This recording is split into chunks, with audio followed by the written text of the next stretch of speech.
Beleza, só falar. Uhum. Bom, gente, então uma boa noite para todos e todas que estão aí.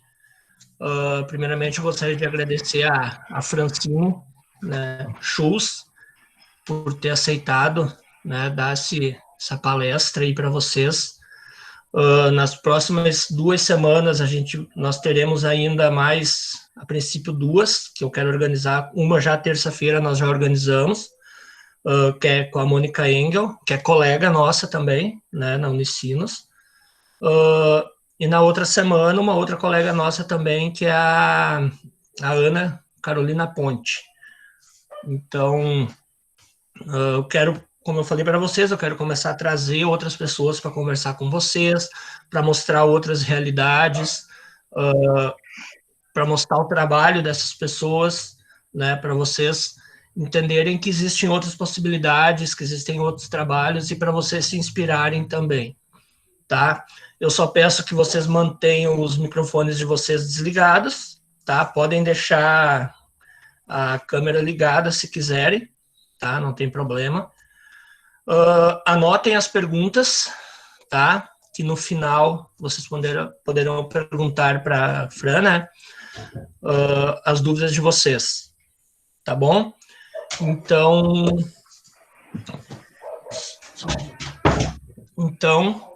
eu passo a palavra aqui para a Francine, então ela já pode compartilhar a tela dela, se apresentar e, novamente, muito obrigado, Fran. Tá certo. Obrigada, Carlos. Agradeço o convite e espero que vocês gostem, né, do que eu vou estar apresentando e no final, sim, podem ficar à vontade para fazer as perguntas, né? Deixa eu ver aqui para compartilhar minha tela. Vou pegar aqui a apresentação.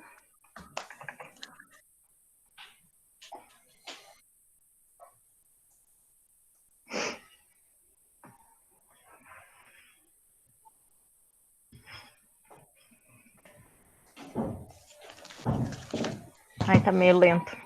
Bom, enquanto vai abrindo, então, vou me apresentando. Eu sou bióloga de formação, né, pela Unicinos, e fiz parte, ainda faço, né, indiretamente parte do mesmo laboratório que o professor de vocês, que é o Carlos, né, que é o Laboratório de Ecologia de Mamíferos da Unicinos.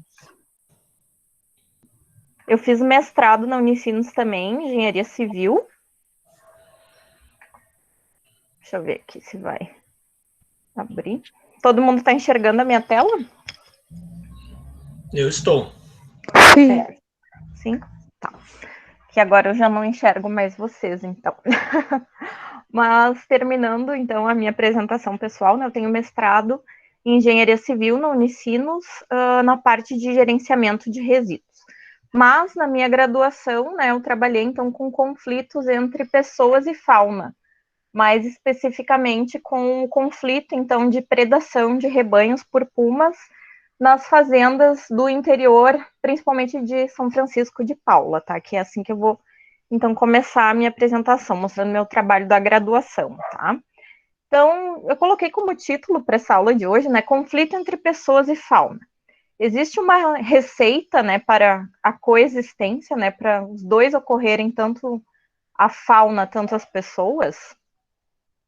Então, começar a falar um pouquinho sobre os pumas, né, que foram o foco, então, do meu trabalho na Serra, aqui no Rio Grande do Sul. Eles são o segundo maior felino das Américas, né, ficando atrás somente da onça-pintada. E eles têm uma ampla distribuição geográfica, né, eles ocorrem em basicamente todos os países das Américas, né, indo do frio no Canadá até chegar aqui nas florestas tropicais da América do Sul, inclusive, né, no Brasil e aqui no Rio Grande do Sul ainda também.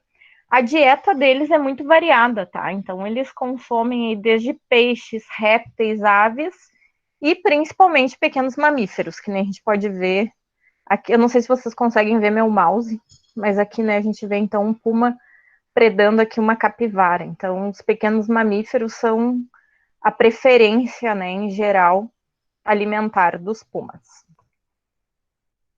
E quando eles comem de tudo, assim, a gente fala que é uma dieta plástica, né? Porque podem comer de tudo, né? Isso é plasticidade. Pode trazer um problema também para a conservação, né, dessa espécie, uma vez que, né, rebanhos domésticos, se disponíveis, né, passam a ser uma fonte, muitas vezes, de alimento na falta de presas naturais, né? Então a gente tem aqui como problema para a conservação a fragmentação do habitat, né? O homem chegando cada vez mais perto das florestas, abrindo, né, caminho para plantação, enfim, para rebanhos mesmo, né, indústria. Escassez das presas naturais na floresta, né, que pode levar, então, à predação de rebanhos domésticos, onde esses animais, né, encontram populações humanas criando, né, rebanhos. Então, no meu local de estudo, né, eu não sei se todo mundo conhece, mas a região ali de São Francisco de Paula, nos campos de cima da serra, tem mais ou menos essa característica aqui dessa foto, né, que são campos, né, com criação, aqui a gente vê criação de gado, floresta aqui lá principalmente tem eucalipto e pinos, né, que a gente vê uma plantação de pinos, e a floresta natural, que é de araucária, né, e aqui o gado pastando solto, livre, né, próximo de mata, o que é muito comum na região toda, e não só o gado, mas ovelhas, né, e cabras. Então, qual foi o objetivo do meu trabalho ali na serra, né?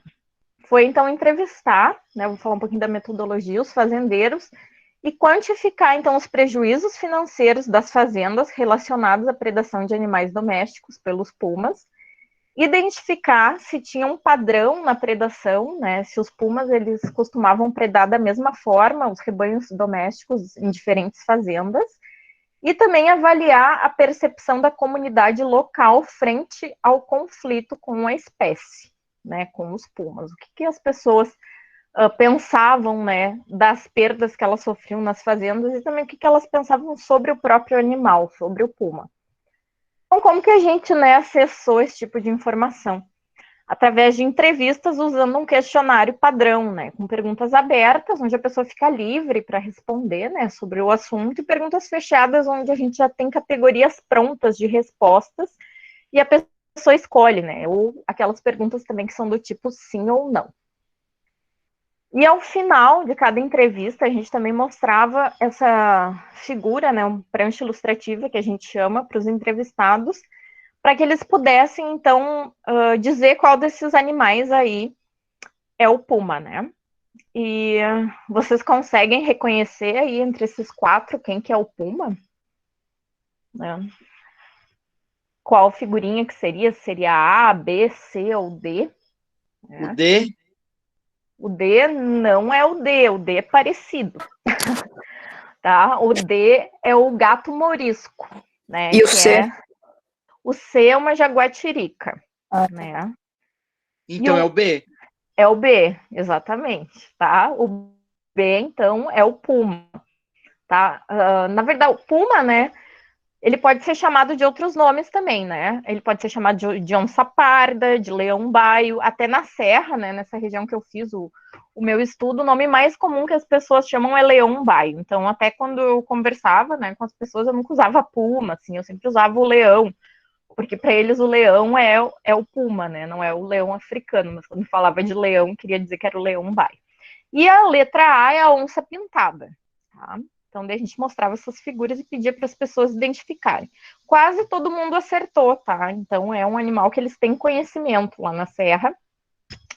De 45, né, entrevistas que eu fiz, 42 pessoas apontaram a letra B, que é a correta, né, como sendo o puma. Então, resultados, né? Que a gente tem um mapa da área de estudo. Essa área, tá? Cada pontinho preto aqui foi o local de uma entrevista, né? E daí aqui nesse perímetro aqui, né, em preto, cada um desses números aqui corresponde a uma unidade de conservação. Então a gente vê que em toda a área aqui, ao todo, se tem 12, tá, unidades de conservação. Então é uma região de bastante conflito também, em função disso, porque às vezes o estabelecimento de uma unidade de conservação pode gerar um pouco de conflito em função do uso de terra, né? Porque se é uma categoria de proteção integral, muitas vezes alguns costumes que as pessoas têm não podem mais ser praticados, né? Então isso causa um pouco de revolta, tal, nas pessoas, e daí tem mais essa questão da fauna, como é uma região bem florestada ainda, então existem muitos animais, inclusive o puma, né? Que até no estado é um dos poucos lugares onde o puma ainda habita, né? Porque precisa de um fragmento de mata maior para ele existir, né? E contendo também alimento, né? Presas naturais para ele poder existir. Então foram feitas 45 entrevistas nessa região, tá? Com os fazendeiros. Então vamos para o resultado, né? Do trabalho. Então a principal atividade, né, das propriedades dos entrevistados, a gente tem aqui na letra a pecuária, a pecuária de gado. Quando a gente fala de pecuária aqui, pecuária de gado. Letra B, pecuária associada com agricultura. Aqui na C, pecuária associada com silvicultura, que é cultivo, né, de árvores para derrubada e venda. D, silvicultura. E, somente agricultura. E F, outras atividades, que não tinha a ver com a parte agrícola. Então, também foi perguntado, foram várias perguntas, tá? Eu só trouxe alguns resultados aqui para vocês, porque eu quero falar de outras coisas também, para não ficar muito longa essa parte. Então, a gente perguntou também qual que era a causa principal da mortalidade, né, média dos rebanhos durante o período de um ano. E, então, a resposta mais frequente foi doenças em geral, aqui na letra A. Tá? E depois carnívoros. Carnívoros, né, aqueles animais que predam, né, outros animais. Então, aqui entraria os pumas também, tá? A C, acidentes em geral, picadas de cobra, outros motivos e complicações na hora do parto. Esse gráfico aqui traz o número de cabeça predada, então, aqui número geral, tá? Das 45 propriedades, tá? No ano de 2008, 2009, 2010 e 2011. Aí daqui a gente tem as cores do que foi predado. Ovinos, né, em verde, equinos aqui em vermelho, suínos, né, nesse azulzinho mais claro, e bovinos no azul mais escuro. O que a gente nota, né? Que os ovinos, então as ovelhas, foram os animais mais atacados nas fazendas, tá? O ano foco, né, da pergunta era relacionado de 2008 até 2011. E 2011 foi o ano, né, que as entrevistas foram realizadas. Então a gente olhou aí até 4 anos para trás, né, 2008 no caso. Essa foto aqui, então, mostra que, na verdade, sim, os ataques, eles acontecem, tá? Existe prejuízo financeiro, sim, causado pelos pumas em algumas propriedades, né, da área lá. Então, aqui mais à esquerda, a gente vê um potro que foi atacado e morto por um puma na cidade de Canela, tá? Essa foto aqui, ela é da Secretaria Municipal do Meio Ambiente de Canela, eu até visitei essa propriedade. Até a mãe, né, desse potro também tinha uma cicatriz no fuço, né, em função do ataque, tentando defender, de repente, a cria, né, do puma, mas não teve êxito. E que aconteceu em 2011, esse ataque. E em 2006, teve um ataque, né, numa fazenda perto da Floresta Nacional de São Francisco de Paula, onde um puma, então, atacou aí 6 cordeirinhos, sendo que um consumiu todo, e os outros não, né? Acabou só matando. Isso pode acontecer, tá? Quando o animal ele tá no frenesi da caçada, que a gente chama, ele tá naquela adrenalina da caçada, ele entrou num lugar, isso aqui era um lugar fechado, até não era aberto, e provavelmente no que ele pulou ali, teve toda aquela movimentação, né, dos bichos correndo e tal, e ele, né, atacou e matou mais de um aí nesse frenesi. Então, a caracterização dos ataques ainda, distância informada pelos entrevistados dos locais onde os ataques aconteceram, né, até residência, mata nativa, asfalto, estrada de chão e pinos. Né? Daí a gente tem aqui as distâncias, né, nas cores. O que a gente pode dizer, tá, desse gráfico aqui que é mais importante? Que a maioria dos ataques foi longe de estradas asfaltadas, tá? e foi menor do que 50 metros, então mais próxima à mata nativa, tá? A cobertura vegetal do local dos ataques, né, que foi citada. Então, a gente tem aqui 21 pessoas citando borda de floresta, né, que corresponde também um pouco com isso daqui, né, com outro gráfico. Pastagem, né, então, onde os animais estavam pastando, ocupa o segundo lugar. Mangueira, que tem aqui na letra D, é como se fosse curral, tá? Lá eles falam mangueira. C, floresta nativa, né? Então, dentro da floresta, porque também, quando os rebanhos eles são criados em sistema extensivo é livre, tá? Que fica livre para pastar e para tomar água, muitas vezes os animais também entram, né, nas florestas. Então, aqui é uma foto também de um local característico de ataque. Essa propriedade eu visitei também no interior de São Francisco de Paula. E o proprietário me relatou, né, que foi bem próximo aqui à margem da floresta, que foi onde o ataque aconteceu, quando o rebanho pastava. Relato das partes consumidas das carcaças, né, dos animais abatidos. Então, aqui a gente também perguntava, quando a pessoa encontrou, né, a carcaça do animal morto, que parte foi consumida, para a gente ver se podia realmente ser de um puma, né, porque existe um padrão de predação também, né, dos animais. Então, aqui, a maioria das pessoas aqui respondeu pescoço, né, o sangrador, que nem foi visto ali naquela parte dos cordeirinhos, né, o furo na cabeça. B, aqui, coração, pulmão e fígado. C foi uma soma de respostas diversas, né. D, região posterior, né, os quartos do animal. E E, costelas, tá? Então, tirando a C aqui, que foram várias respostas, né, agrupada, todas as outras correspondem ao padrão de predação dos pumas. Então, né, aquilo que as pessoas falaram que foi consumido da carcaça corresponde com aquilo que o puma gosta de comer mesmo, tá? Percepção, então, dos entrevistados, que a gente já entrou um pouquinho mais, né, a fundo na questão o que eles pensam sobre isso, né, ou o que eles fizeram sobre os ataques. Então, aqui, atitudes tomadas após os ataques dos pumas, né? O que as pessoas fizeram depois que o ataque ocorreu na sua propriedade? A, começaram a prender os animais mais vulneráveis, então aqui pode ser filhote, ou fêmea, né, para parir, ou já fêmea com filhote, começaram a prender esses animais à noite. B, aqui, né, 16 pessoas disseram que não fizeram nada de diferente, a vida seguiu, continuou fazendo a mesma coisa, não mudou nenhuma prática. C, entraram em contato com o órgão ambiental da região, 9 pessoas só fizeram isso. D, diminuiu o número do tipo de criação do rebanho atacado. Então, por exemplo, se criava gado e ovelha, passou a criar menos ovelha e mais gado, né, em função do ataque. E somente uma pessoa ali instalou cerca elétrica e iluminação na mangueira, ou seja, no lugar, né, onde os animais domésticos passavam a noite. Então, o que eles citaram como sugestão para solucionar o problema dos pumas predando, né, matando os rebanhos deles nas fazendas?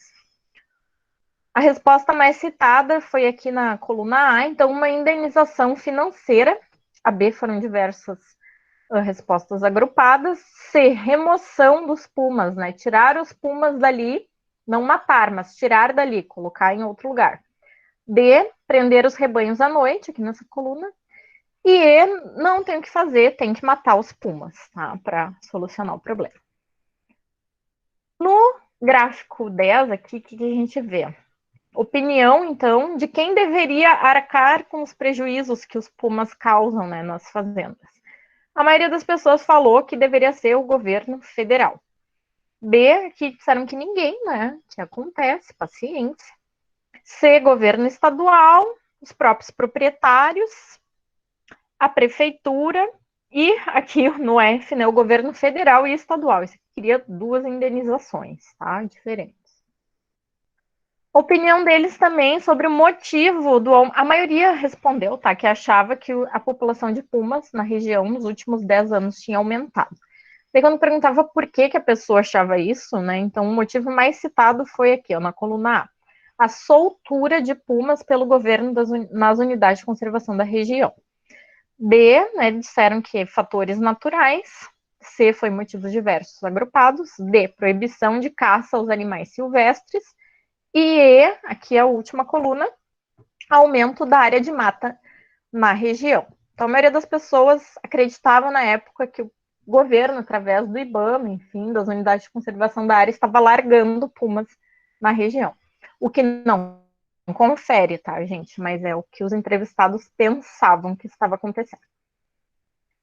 Esse gráfico aqui, ele traz sentimento em vermelho, né? Se a pessoa, sentimento aqui querendo dizer o quê? Se a pessoa gostava ou não gostava, tá, do puma. Manifestado pelos entrevistados frente aos pumas e a opinião sobre a aparência em azul. Então, se a pessoa achava o puma bonito ou feio. Tá? De mais importante aqui que a gente tem, ó, 24 pessoas disseram que os pumas são bonitos, tá? E aqui esse 13,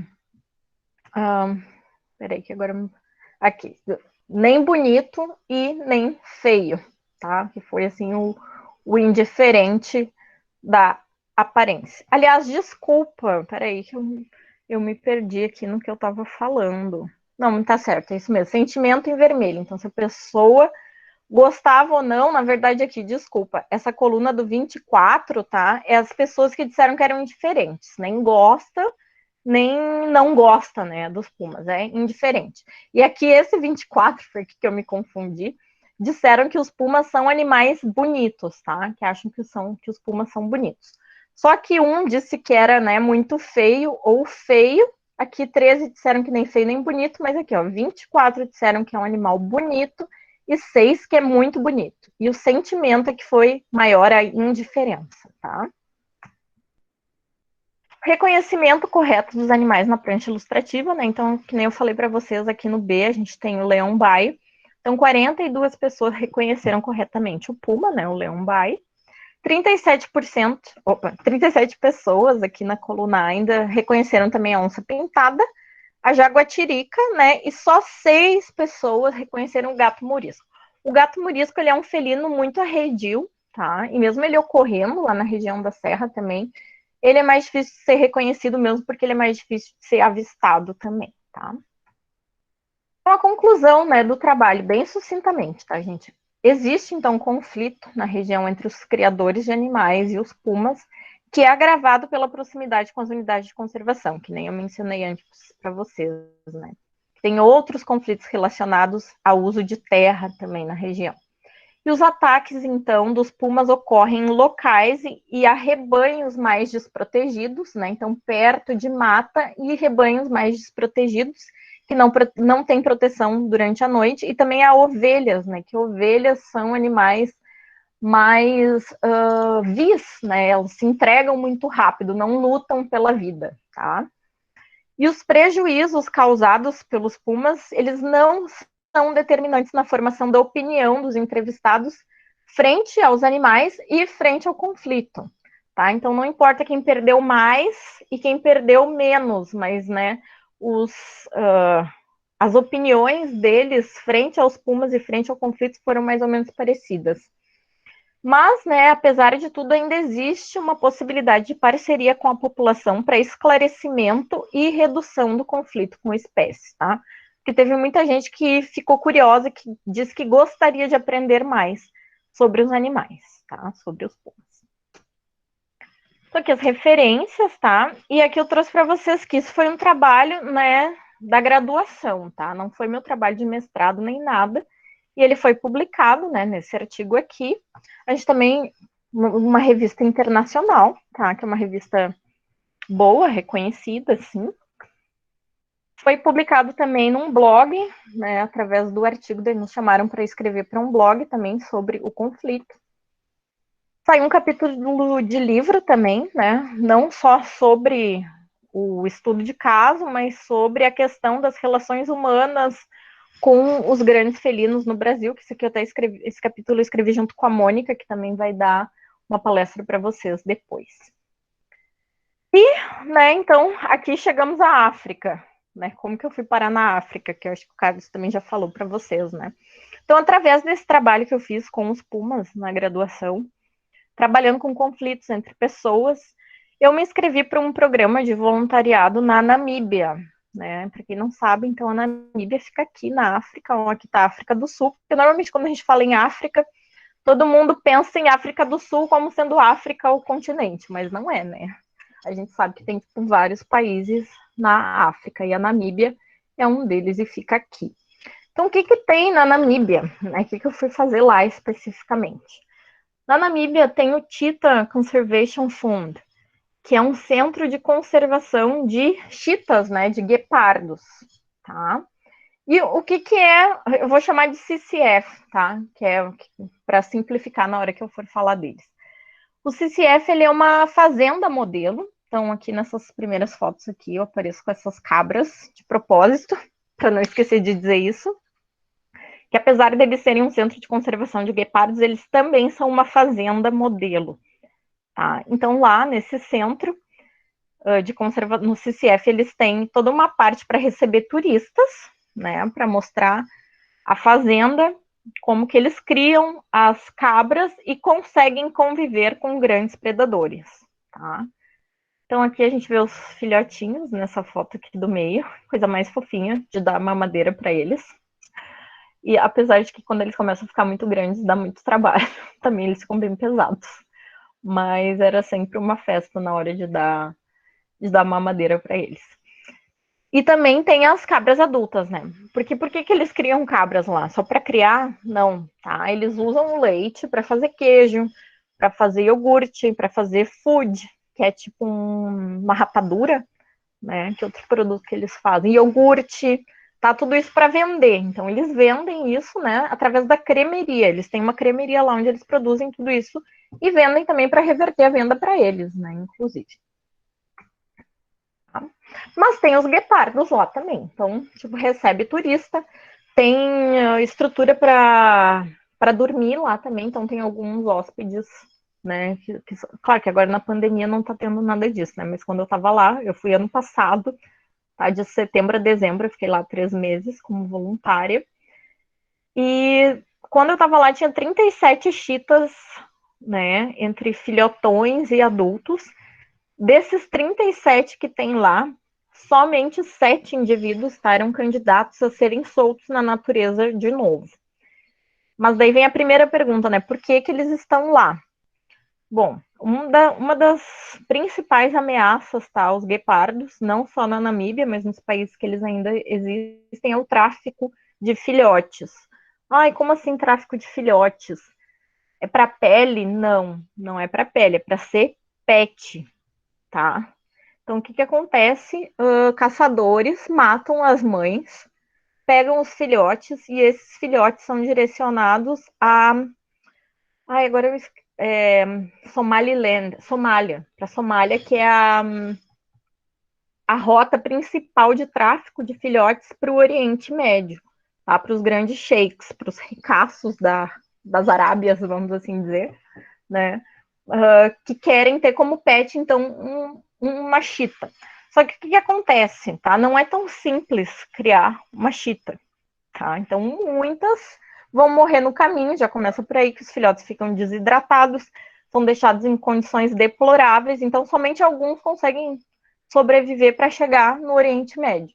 Chegando no Oriente Médio, o que acontece? Não é tão simples de criar um guepardo, e principalmente porque nesse processo todo de tráfico, o filhote já foi muito prejudicado, né?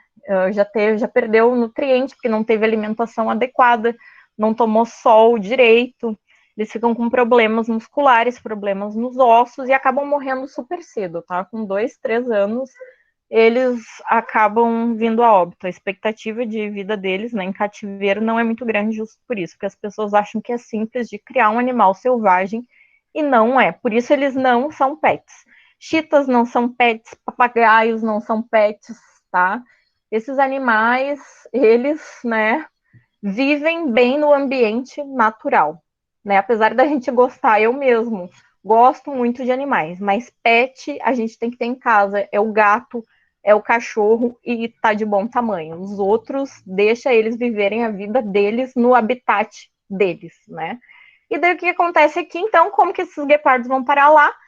O governo muitas vezes faz fiscalizações, né? Então apreende, né, os filhotes que estavam indo para o tráfico. Esses filhotinhos muitas vezes são muito novinhos, tá? Tem semanas de vida que chegam aqui. Na verdade, o CCF ele tem uma base que é na Somália também, tá? E lá, na verdade, é que tem mais filhotes, né? Os que eles conseguem recuperar, daí são trazidos para Namíbia. E eles até estão tentando construir um lugar maior já na Somália para tentar também criar um novo centro na Somália também, tá? Mas aqui, então, o que acontece é que eles não podem ser soltos porque eles são totalmente dependentes dos humanos, porque eles não conseguem aprender a caçar, tá? Eles não desenvolvem os instintos de fuga, porque os guepardos, eles têm predadores, né? Outros predadores de topo, apesar deles serem um carnívoro de topo. Na África, a gente tem que lembrar que tem leão, tem leopardo, tem hiena, então, que são competidores diretos, né, dos guepardos.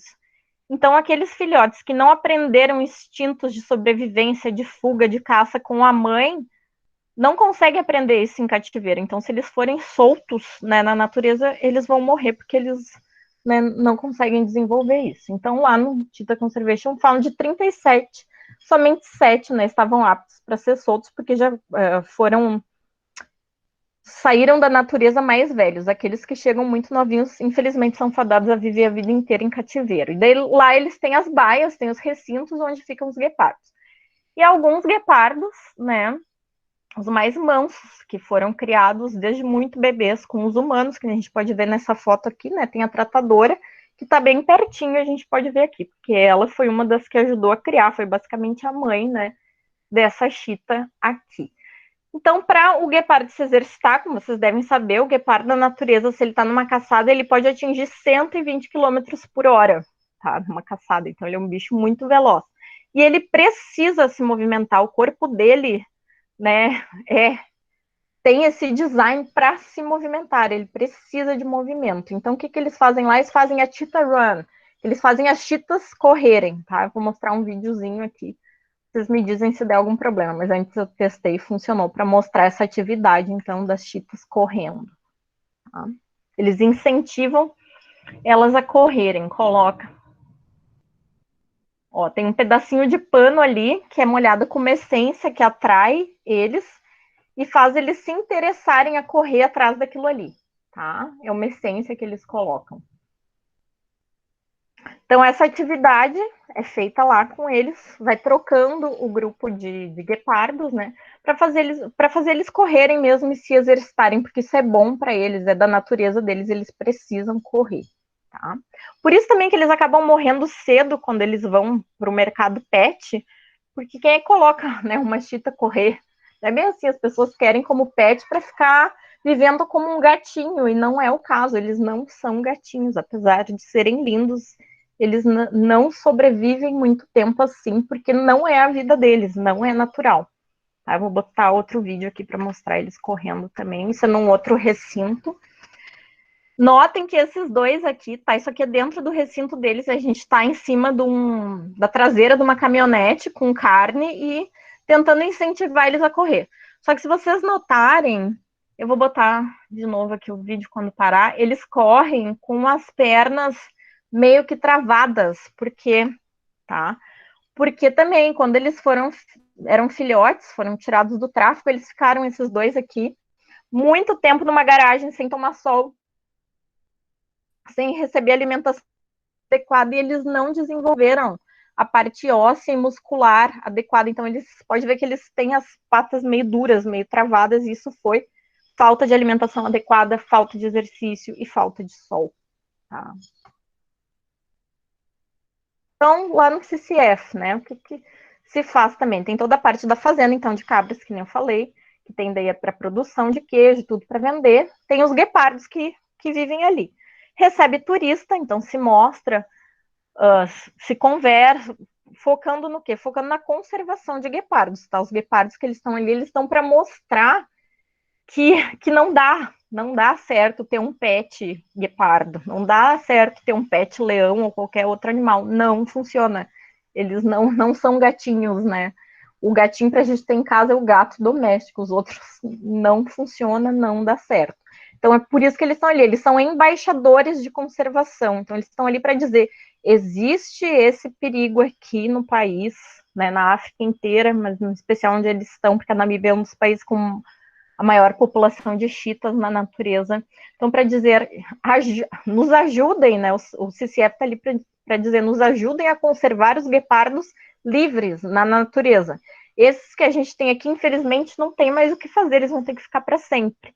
Né? Então, eles são embaixadores para dizer, vamos parar com o tráfico, vamos conservar no ambiente natural deles. Né? Então, para os guepardos que ficam ali, eles têm que comer. Né? O que eles comem? Eles comem carne, porque eles são carnívoros, né? Só que além da carne, se vocês repararem aqui nessa foto, uns potes tem um pozinho branco, tá? E esse pozinho branco, ele é um pó específico para alimentação de predadores em cativeiro, justo para adicionar sais minerais, né, e substâncias que só na carne pura eles não conseguem consumir do que comendo, né, uma presa natural no ambiente. Então tem toda a preparação, né, da carne para a gente dar também para os animais. Essa era uma das atividades também que eu fazia. Tem o departamento de ecologia, né, então tem o departamento só das chitas e tem o departamento de ecologia, porque o CCF ele não tem só a fazenda onde ficam os guepardos em cativeiro e as cabras, né? E o centro de visitantes, tá? Essa é uma fazenda. E os voluntários também, né? E equipe. Isso tudo ficava num lugar só. Mas ele tem outras fazendas, tá? São 12 fazendas ao total, que daí entra o trabalho do departamento de ecologia, que é monitorar, então, a vida selvagem dessas fazendas, né? Então, como que se faz isso? Fazendo censos, contagem, tá? De animais. Então, e tem vários tipos de censo que eles fazem, tá? Tem camera trap, que é armadilha fotográfica, então monitoramento também das populações através das armadilhas fotográficas, através da visualização aqui, eu fiz 2 vezes isso, tá? Desse censo aqui, de ficar 12 horas, né, nessa casinha aqui, em uma das fazendas, contando animais que iam beber água, porque na frente, deixa eu ver aqui qual é a próxima, não, mais para frente eu mostro. Porque na frente dessa casinha aqui tinha uma fonte de água, tá? Uma poça de água artificial para os animais beberem. Que nem vocês repararam, a Namíbia é um país muito seco, tá? E com toda essa questão aí de mudança climática, foi piorando, né? E até ano passado, quando eu estava lá, estava bem seco mesmo. Eu passei 3 meses lá, choveu 3 vezes, tá? E assim, não foi uma chuvarada, né? Choveu um pouco.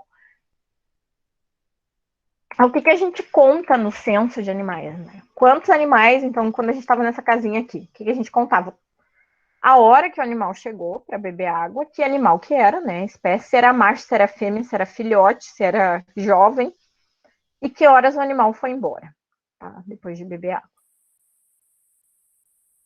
Eles, nessa mesma fazenda, eles têm um programa de cães pastores, dessa raça aqui, que é o Anatolian Shepherd, que em português eu acho que é pastor da Anatólia, uma coisa assim, tá? Que é da Turquia, na verdade, essa é uma raça turca, que são cachorros bem grandes, assim, são a coisa mais linda do mundo para quem gosta de cachorro, né? Eles são muito fofos mesmo, e são enormes, que são, então, na verdade, distribuídos, eles têm lá, então, eles distribuem filhotes, eles fazem criação de filhotes lá para distribuir para as fazendas, né, cadastradas, que tem que passar tudo por um programa de cadastro, para ser aprovado, e daí o filhotinho ir para a fazenda para ficar junto com o rebanho e ajudar a diminuir o conflito com predadores, com guepardo, com leão, com leopardo, enfim, com outros predadores, né, africanos. Por quê? Porque esses cachorros, eles têm o senso de família, né, eles têm o rebanho como a família deles, eles são criados desde filhotinhos, né, junto com um rebanho, eles defendem o rebanho como se fosse, né, a matilha deles, eles têm isso muito forte. O latido deles é bem forte, e eles têm um tamanho corporal, né, grande também, e muitas vezes até pelo cheiro mesmo, né, se um predador pode evitar, né, um confronto, ele evita. Então, né, os cães de pastoreio têm sido usados nas fazendas lá, e tem sido efetivo, tá, para diminuir as predações de né, de rebanho doméstico nas fazendas. O que se cria lá? Se cria gado e cabra, principalmente. Ovelha um pouco também, mas é principalmente cabra e gado. Tá? E aqui está o filhotinho, aqui é com 3 meses. Com 3 meses, aqui já era o último dia dessa daqui lá no CCF, ela já estava indo para uma fazenda. Então, nessa idade de 3 meses, eles já vão para começar o treinamento deles, né, com o rebanho. O que é o treinamento? Na verdade, o treinamento já começa aqui no CCF, que é ficar sempre próximo ao rebanho. Não ter muito contato com pessoas, tá? Isso aqui eu peguei para tirar foto, tá? Mas eles não tinham essa coisa, assim, de ser muito pet, sabe? De ter muita atenção de humanos para eles, não. Eles recebiam comida, água, assistência veterinária, certinho, mas o objetivo principal do cachorro aqui não é ser pet, mas sim ser um pastor de rebanho. Então, já desde pequenininho, já começa a colocar a cabra junto com eles, para eles irem acostumando e terem as cabras como família, tá? Para ter esse instinto de proteção da matilha. E o treinamento é esse, tá? Criar sempre junto com o rebanho. E por causa do meu trabalho, né, com os conflitos aí dos pumas nas fazendas, eu trabalhei no CCF, além de fazer, né, essas atividades aqui que eu já mostrei, que isso todo voluntário faz, eu tinha uma tarefa específica, que era junto ao departamento de conflitos, tá? Do CCF, né, que eu falei, então tem o departamento de ecologia, e essa parte dos conflitos é dentro do departamento de ecologia. Então a gente fazia viagens aí para o interior da Namíbia. E aqui o foco, né, quando eu estava lá, o foco do trabalho era em Heroland, que é com a comunidade Herero, tá? Nas fazendas lá. Então, o que a gente fazia? Entrevistas, né, que vocês estão vendo aqui. Entrevistas para saber se na fazenda tinha casos de predação, que animal, né, que eles achavam que tinha predado, como que eles sabiam que era, né? Então, toda essa pergunta relacionada a identificar o predador através, né, dos olhos deles, para ver o que eles diziam. E aqui, na verdade, em Heroland, até o problema maior não era nem tanto com guepardos, mas sim com os cachorros selvagens africanos, que depois vai aparecer aqui na minha apresentação e eu explico melhor sobre a espécie, tá? Então, o que o Departamento de Conflitos faz? Trabalha com a comunidade, né? Fazendo o quê? Fazendo entrevistas para tentar entender, né, o que se passa, quais são os problemas, e também dando seminários, tá? Sobre manejo, aqui principalmente, tá? Sobre melhorar o manejo dos rebanhos. Porque, em geral, tá?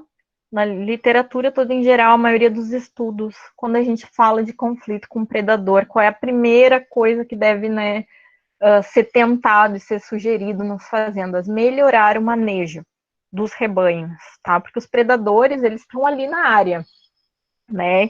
E se eles não forem mortos, né, eles vão continuar por ali. Então, a gente tem que aprender a conviver e a reduzir a chance dos ataques dos predadores, né, aos rebanhos. E uma das formas, né, mais eficientes da gente fazer isso é manejando melhor, né, os rebanhos, mudando algumas práticas. Aqui no caso da Namíbia, tem exemplo de colocar cães de pastoreio, que ajuda muito, colocar jegue junto com os rebanhos também, que são animais mais agressivos, também ajuda. E era isso que a gente fazia, bem no interiorzão mesmo, no meio do nada, né, sem luz, sem água, a gente pegava água potável, né, dos poços nas fazendas próximas onde a gente estava acampado. E aqui é a Nádia, que é a coordenadora do Departamento de Conflitos, né, ministrando aqui palestras sobre manejo de rebanhos e também sobre os African Wild Dogs, que são os cachorros selvagens africanos, né, a espécie, falando um pouquinho mais sobre a espécie, porque é uma espécie meio desconhecida lá também, né, apesar deles terem conflito com a espécie, eles não conhecem muito sobre, né, o animal. Aqui, isso aqui eu ajudei, tá, a limpar essa ferida aqui. Uma ovelha, numa das fazendas que a gente visitou, né, deu seminário e tudo, depois eles falaram assim, a gente está com uma ovelha aqui que foi atacada, né, por um animal. E vocês podem, né, ajudar e tal. E daí, dentro da caminhonete ali do CCF, tem meio que um kit de primeiros socorros, tá, para aplicar. Até porque como é no meio do nada, às vezes até a gente mesmo precisaria, né? Ainda bem que não precisou, mas enfim. Então aqui que a gente fez, não tem muito o que fazer, né, gente? Pelo que vocês estão olhando aqui, é uma ferida bem grande, isso aconteceu de verdade, possivelmente foi uma hiena, pelo padrão aqui de ataque. A gente limpou, né, e passou o azulão aqui, foi o que deu para fazer. E eles suspeitavam que essa ovelha aqui tivesse prenha. Então, na verdade, né, uma situação bem complicada, porque se ela não tivesse prenha, até o que a coordenadora lá tinha sugerido era de sacrificar a ovelha, né, porque se fosse para comer, então que eles podiam pelo menos aproveitar para isso, né, mas como ela estava prenha, tal, eles estavam tentando segurar. E daí depois a gente foi embora, mas muito provavelmente esse animal acabou morrendo, né. Podem ver um ferimento bem grande, bem grave. E acontece, né, os animais lá, eles pastam na savana, né, livre, e na savana tem o quê? Na savana tem animais, né, predadores. E isso acaba acontecendo muitas vezes. Então aqui, isso aqui foi um outro dia que a gente foi chamado para voltar lá nessa área, né, dessas fazendas que a gente visitou, porque teve atropelamento aí de 2 cachorros selvagens africanos, tá? Aqui já tá bem feio, né, dá para ver um monte de larva, tudo a gente meio que padeceu para pegar as carcaças no dia. Mas o que acontece também, tá? Os cachorros selvagens africanos, eles andam em matilha, né? Como se fosse lobo, andam em matilha, tal, eles têm as famílias deles. Por que a gente coletou isso?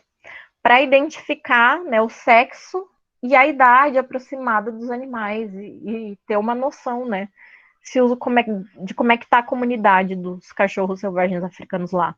Os filhotes estão sobrevivendo, né? Como é que está isso? E aqui foi uma coisa boa, porque a gente descobriu que eram 2 jovens, então significa que, né, teve filhote, uma das matilhas da área, porque acredita que nessa área, os estudos, né, mostram que nessa área específica dessa comunidade tem só umas 3 ou 4 famílias de cachorro selvagem africano. Então isso foi bom, porque pelo menos a gente viu, bom, teve filhote que sobreviveu até a juventude, né? Então, é uma coisa, apesar deles estarem mortos, mas pelo menos isso bom, daqui a pouco sobrou mais 1 ou 2 filhotinhos por aí, né? Então, highlights, né? O que foi de legal, além de todo o trabalho, né? E algumas situações complicadas que vocês viram aqui, mas teve a parte boa também, que é toda essa questão da amizade que a gente forma com pessoas, né, do mundo inteiro, essa questão de experiência, conhecer um continente, né, totalmente diferente do nosso, paisagem diferente. A gente foi, né, para um parque nacional, que nem lá no Cheetah Conservation Fund, nas fazendas deles, não tem leão, tá? Não tem leão, não tem hiena pintada, só tinha a hiena marrom, brown, rainha, que eles falam, que era uma outra espécie que eu até nem conhecia, conheci só lá, e eu vi ela até nas fazendas. Não tem elefante, tá? Tinha muita girafa, zebra, babuíno, javali, né? Vários outros animais africanos que eu vou mostrar aqui umas fotos para vocês que eu não conhecia, assim, de espécie que descobri lá. Tinha bastante leopardo, tá? Lá nas fazendas do CCF, mas leão mesmo, que era meu sonho de ver, não tinha. Então eu fui para Etosha, depois se vocês quiserem pesquisar, Etosha é um parque nacional da Namíbia, e lá eles têm muita vida selvagem, então deu para ver bastante coisa. Aqui é um videozinho, tá, que eu vou soltar aqui para vocês das girafas. Isso daqui é o Water Hall, que eu falei, na frente daquela casinha de observação, né, que eu falei que a gente fazia no departamento de ecologia, tinha exatamente esse poço de água aqui, né, artificial, que os animais iam beber. Aqui eu tinha colocado a minha GoPro, daí deu para filmar aí as girafinhas, né, se aproximando para tomar água, mas as girafas são muito, muito desconfiadas, e elas estavam com muito medo da minha GoPro, foi muito engraçado, assim, porque elas demoraram muito para se abaixar para tomar água, e no fim, quando elas se abaixaram para tomar água, eu fiquei sem bateria. Não deu para filmar essa parte. Que é engraçado o jeito que elas se abaixam para tomar água em função do tamanho corporal, né? Mas deu para ter uma ideia, pelo menos. Aqui são os javalis, né? Os warthogs, também nesse mesmo Waterhole. No Waterhole, nessa contagem de animais, a gente via muito, tá? Girafa, zebra, os javalis, Ah, o Oryx é uma espécie também que via bastante e que é muito linda e que é uma espécie africana que não é tão divulgada. As zebrinhas aqui com filhote. Essa aqui é outra espécie de antílope, né, africano, que também não é tão conhecida, que são os elands, até em português eu nem sei o nome, tá, da espécie. Em português a gente meio que costuma falar, impala, né, impala para tudo, mas não, tem vários tipos, né, de cervídeos na África. Ah, aqui os leões, isso foi em Etosha, né, uma leoa aqui com um filhotinho, muito carinha de Simba aqui, coisa mais fofa. Ah, e outro lindo também, antílope, né, africano, o kudu, lindo demais, esse aqui é um macho, os machos, eles têm esses chifres aqui, bem torneadinhos. As fêmeas as fêmeas não têm o chifre, só os machos. Os elefantes, daí foi em Etosha, que nem eu falei lá no CCF, não tinha. Rinoceronte, no CCF até tem rinoceronte, mas lá nas fazendas deles eu não vi, eu só vi em Etosha. Aqui não é o impala ainda, tá? Isso aqui é outra espécie, é o Springbok. Esse dia tava muito quente, tava uns 41 graus. Os bichinhos com certeza estavam com muito calor, estavam todos procurando sombra. Aqui sim é um impala. E esse é o impala blackface, que seria o impala da face preta, né? Então é uma espécie de impala. Os gnus. Gnu também não tinha no CCF, isso aqui foi em Etosha. E aqui uma chita, né, em Etosha, que foi assim, ó, foi muito legal da gente ter visto, porque lá nas fazendas do CCF mesmo é muito raro de encontrar chita, mesmo livre, né, tem as chitas presas. Leopardo a gente via, tá, lá de noite, se a gente saía de noite de carro, muitas vezes a gente viu leopardo, agora chita mesmo, não. Tá? E aqui a gente viu em Etosha, então, uma chita em vida livre, e foi, assim, muito legal, porque, afinal, né, o propósito maior do CCF é manter as chitas, né, em vida livre, né, é combater o tráfico, né, dizer que não é bom ter chita como pet, porque não dá certo, não funciona, elas precisam, né, da vida delas na natureza, livres. E o projeto, então, que nem eu falei, lá em Heroland, foi com os cachorros selvagens africanos, né? E o título que eu coloquei, né, que na verdade cada voluntário lá tinha que ter um projeto, e o meu foi esse, né? Que seria então os cachorros selvagens africanos em Heroland, que é a região lá, challenges, desafios e perspectivas, né?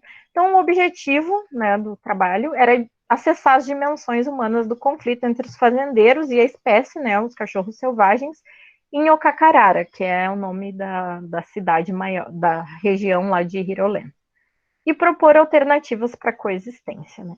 Então, para quem não conhece, aqui tem uma fotinho, né? Esses são os African Wild Dogs, ou, né, eles estão tentando mudar o nome, porque até o nome não é muito favorável à espécie, estão tentando mudar para African Painted Wolves, que seria lobos pintados africanos, para tentar melhorar um pouco a imagem desses animais, porque as pessoas lá, na verdade, elas têm muita raiva dessa espécie, porque a forma como eles caçam é muito cruel, porque eles já saem, tipo, atacando a presa e tirando pedaço, sabe? A presa nem morreu e eles já estão comendo, então é meio bem complicado.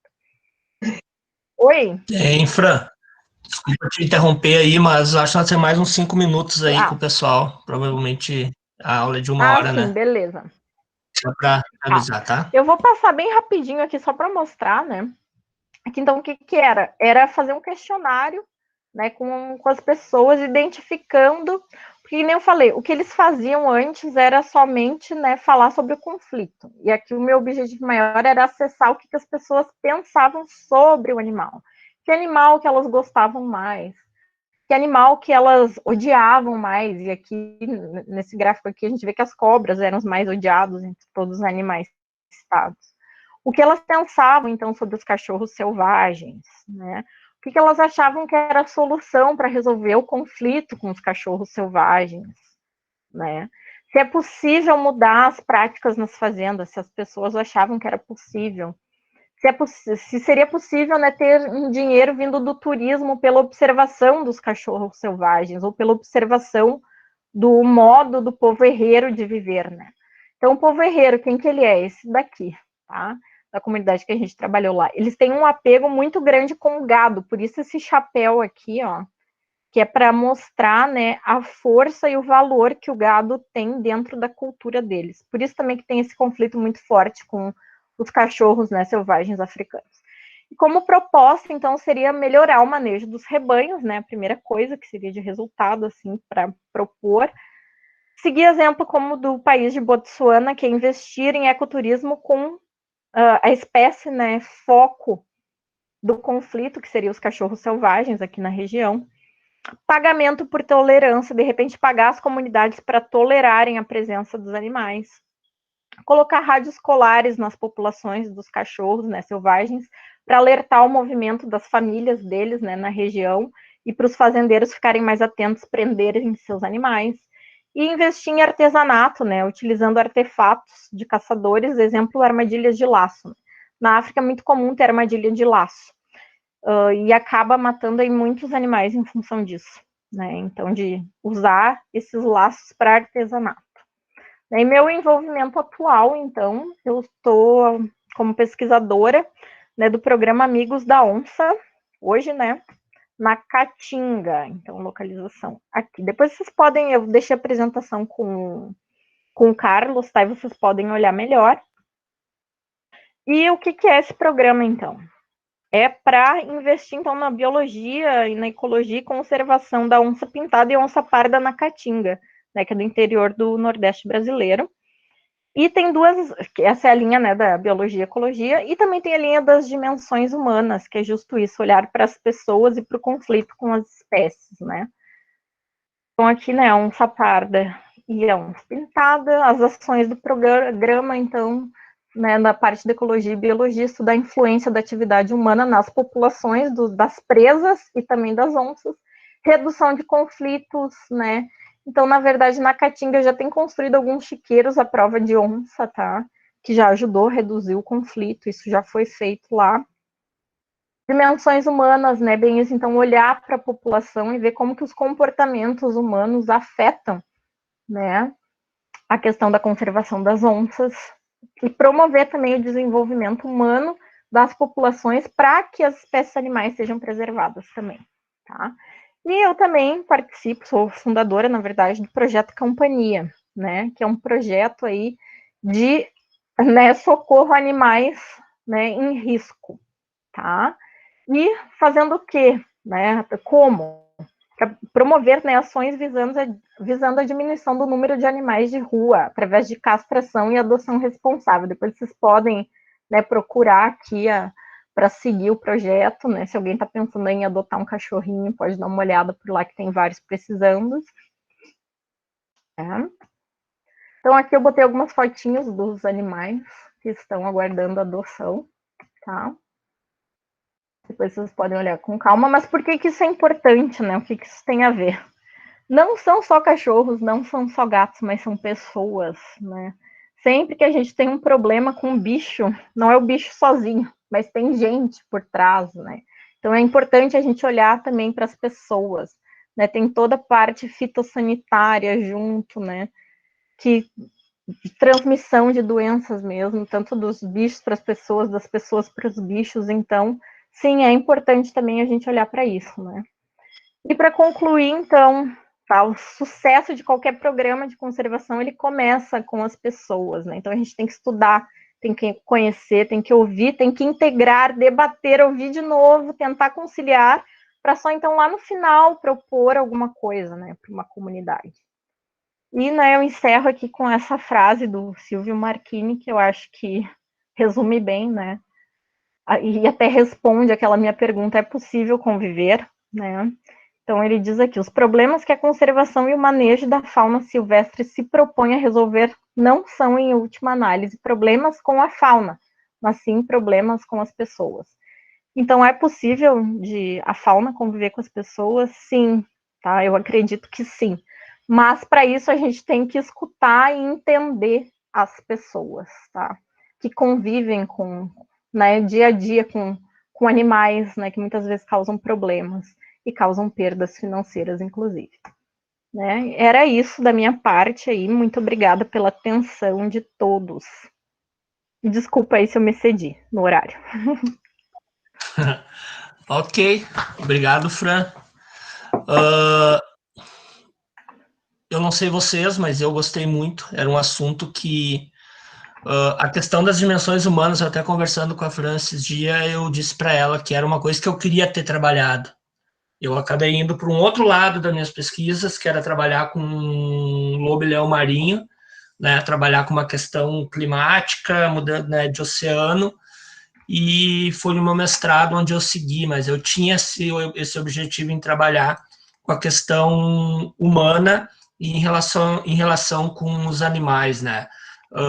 A gente tem no nosso litoral alguns animais que estão bem ameaçados, né, de extinção, que tem uma questão muito forte com a pesca. Uma delas é a toninha, né, que é um cetáceo, um golfinho, que ocorre só praticamente nessa região da Argentina, Brasil, né? Então ele é extremamente ameaçado e morre muitos em rede de pesca, né, nesse conflito com pescadores. Então, o trabalho da Fran é voltado para os grandes grandes felinos, né, que interagem, né, que estão ali em conflito com as pessoas no campo, né, com gado.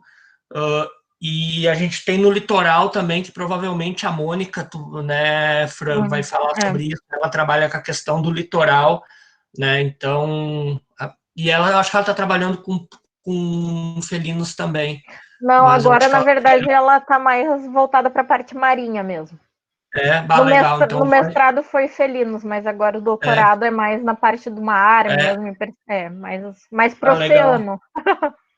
Não, legal. Então, quem assistiu a palestra da Fran agora viu a questão do conflito, pessoas, né, animais, na Terra. Na Terra, né?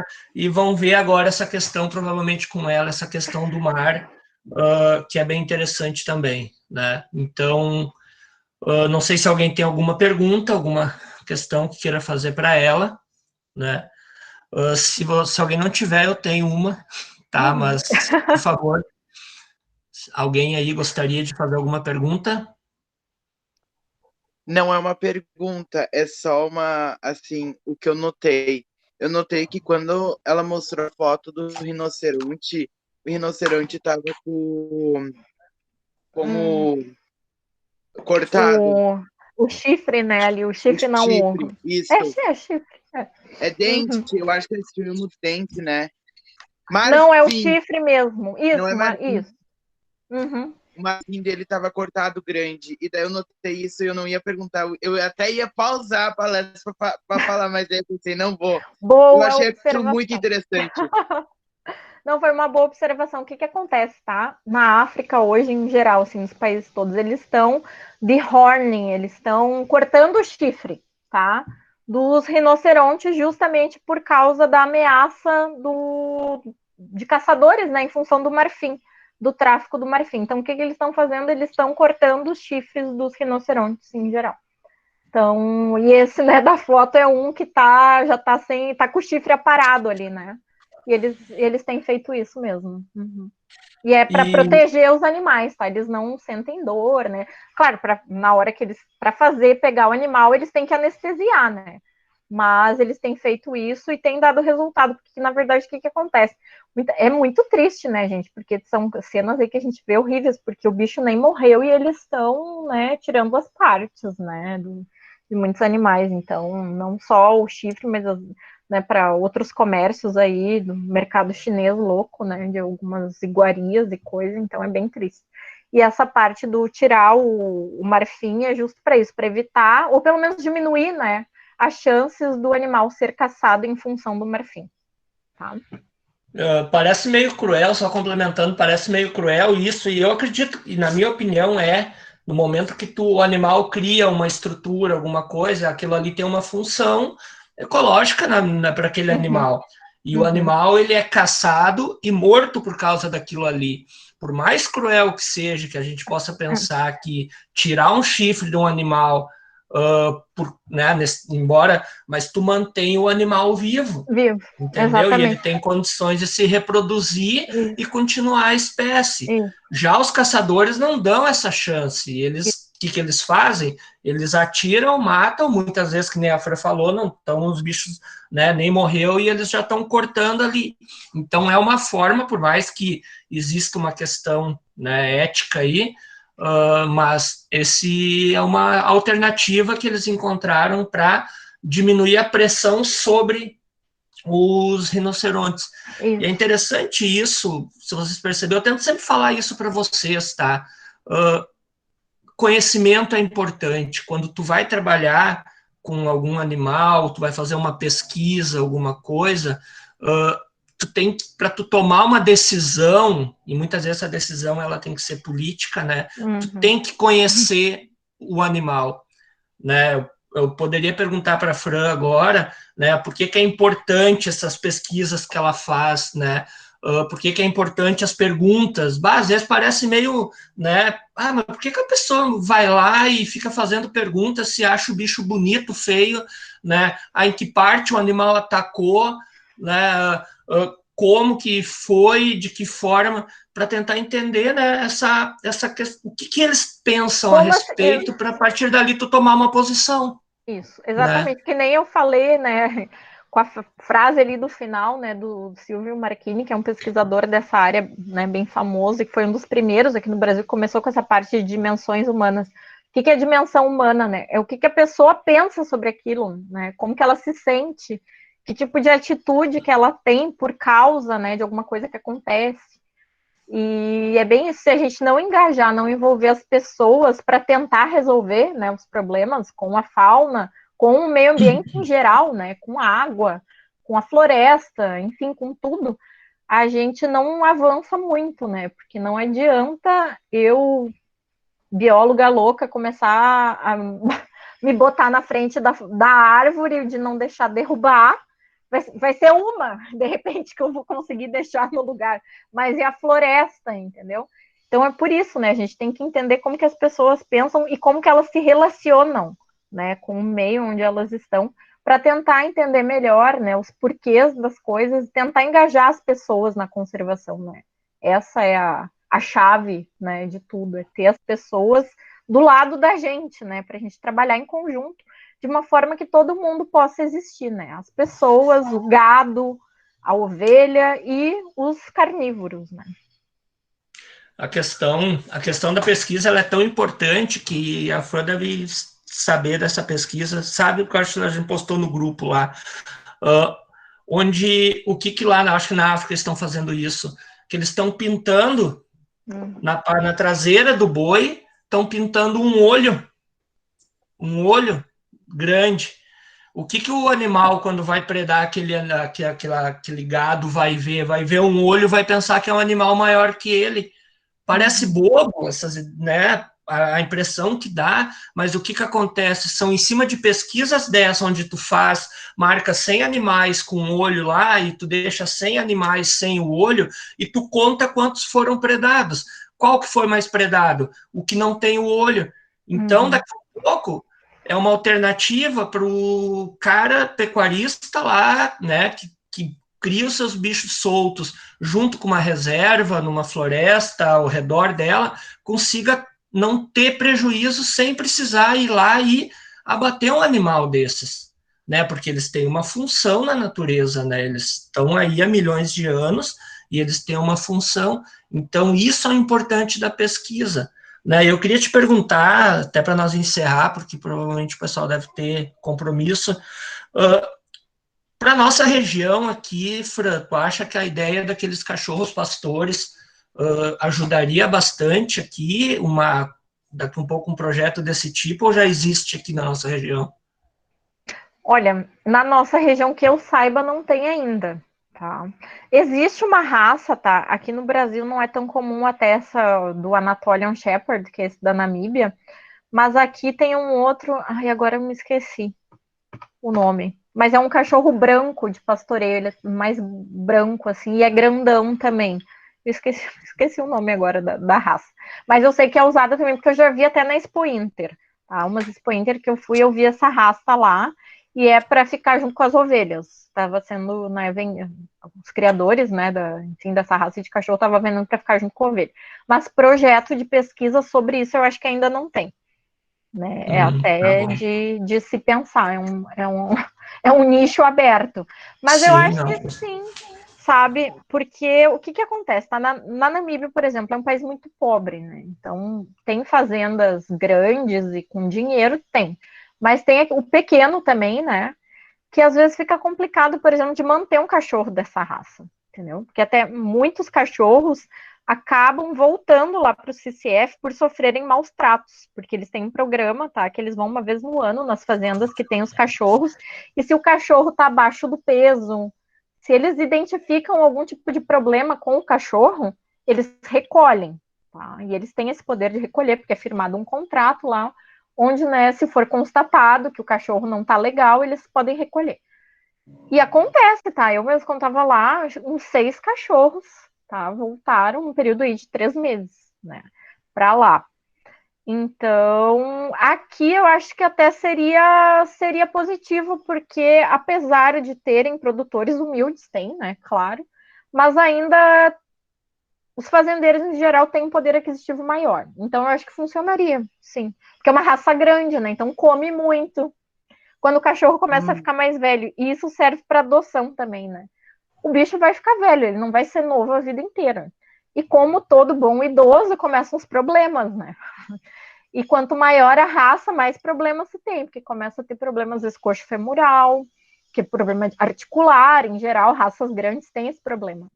Então tem que se pensar em tudo isso. É uma raça ótima, maravilhosa, mas tem que ter um poder aquisitivo bom para manter. Sabe? E esse que eu acho que é a minha crítica maior ao programa dos cachorros lá no CCF é essa. É uma raça muito grande, né? Ela é boa para defender o rebanho, pelo tamanho corporal. Mas exige também um poder aquisitivo maior do fazendeiro para manter, né? Para dar uma alimentação de qualidade, né? Porque o cachorro precisa estar bem também para se defender e defender os outros, né? Não pode estar fraco lá e tal. Então tem tudo isso. Mas eu acho que aqui sim, aqui seria aplicável.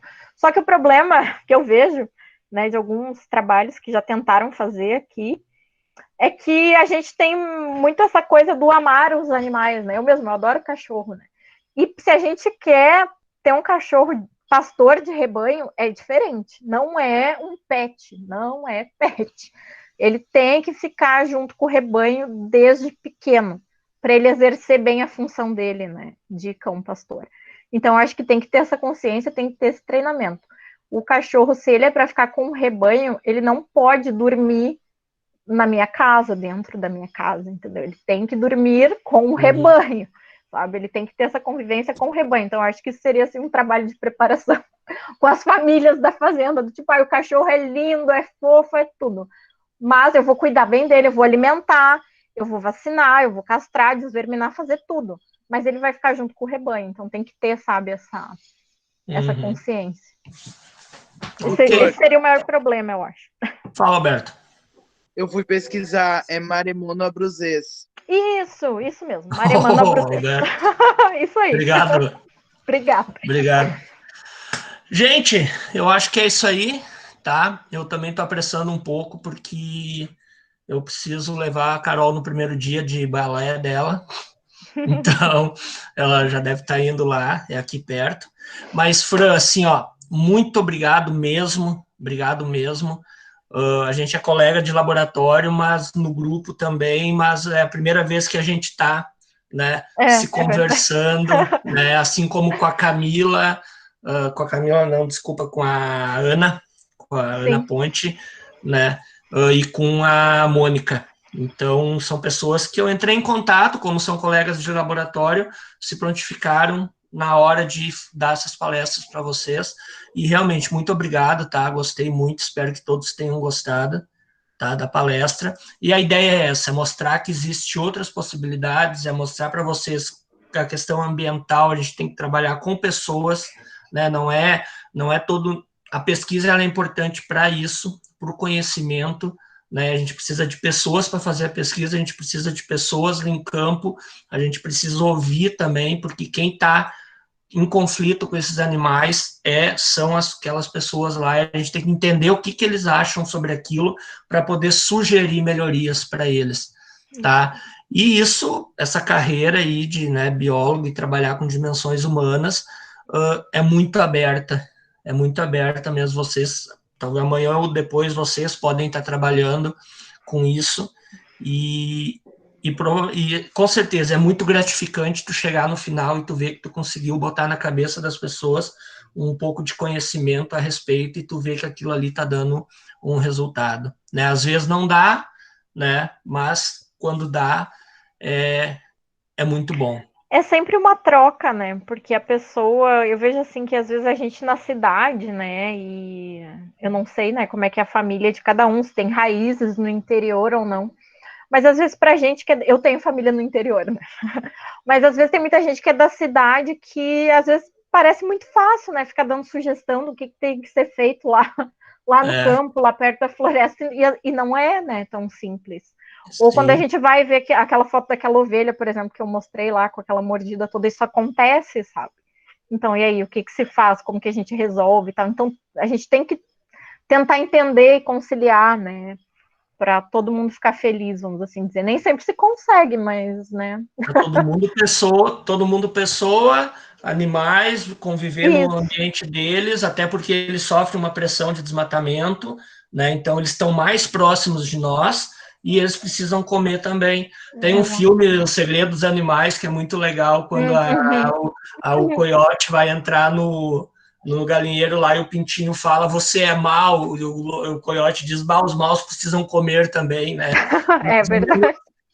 Eles precisam, eles estão ali, eles têm que criar os filhotes deles, então é outra realidade que a gente não consegue entender. Isso. Mas eles matam, né? O predador ele mata para comer, ele não mata por diversão, né? Sim, Então tá, gente. Fran, mais uma vez, muito obrigado. Eu agradeço, pessoal. Espero que tenham gostado. Ok, obrigado. Pessoal, um abraço para vocês, tá? Obrigado por terem participado e na terça que vem a gente tem mais nesse mesmo horário aí, tá bom? Parando a gravação, então, um abraço para todo mundo. Tchau, tchau. Tchau, tchau.